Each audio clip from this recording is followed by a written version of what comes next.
জয় শ্রীকৃষ্ণ। রাধে রাধে। গোপুসোনার ভোগ তোমরা দর্শন করতে পেরেছো, তোমাদের অনেক ভাগ্য। তোমরা প্রত্যেক দিন গোপুসোনার ভোগ দর্শন করো, এইভাবেই তোমাদের দুর্ভোগ কাটুক, সকল দুঃখ কষ্ট দূর হোক। তো দেখো আমি ফুল তুলে নিয়ে এসেছি, সবাইকে ফুল দিয়ে সাজাবো, সবাইকে মুছিয়ে নিয়েছি।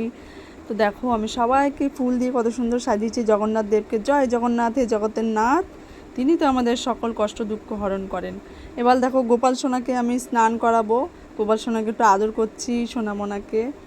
গোপাল সোনা বলছে মাম আমি স্নান করব। তারপর গোপাল সোনা অপেক্ষা করে বসে আছে, মাম আমাকে কখন স্নান করবে। তারপর স্নান করে নিলাম, তারপর প্রত্যেক দিনের মতো তারপর দেখো ধূপ ধূপ ধুনো ধরিয়ে নিলাম, প্রদীপ ধরিয়ে নিলাম। এবার সব ঠাকুরের বাটায় আমি প্রসাদ সাজিয়ে নিলাম, আমার ঈশ্বরের গোপুরও প্রসাদ সাজিয়ে নিলাম। গোপুর ভোগ দর্শন করো, তোমাদের দুর্ভোগ কাটুক, সকল মনের যত নেগেটিভ এনার্জি দূর হয়ে পজিটিভ এনার্জি ফিরে আসুক।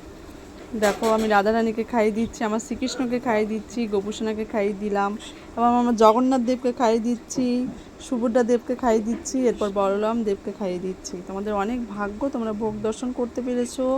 আমি সবাইকে প্রসাদ খাইয়ে দিচ্ছি, এটা দেখা অনেক অনেক ভাগ্যের। তোমাদের দুর্ভোগ কাটবে। ভোগ দর্শন করলে শুধু দুর্ভোগ কাটে না, ভোগ দর্শন করলে মনে শান্তি পাওয়া যায়, ভেতর থেকে একটা পজিটিভ এনার্জি ফিল করতে পারবে। দেখো আমাদের এই পৃথিবীতে আমরা এসেছি, ঈশ্বরই তো আমাদের প্রত্যেক মুহূর্তে বাঁচিয়ে রেখেছে, তাই ঈশ্বরের প্রতি বিশ্বাস রাখো, মানুষের প্রতি না। রাধে।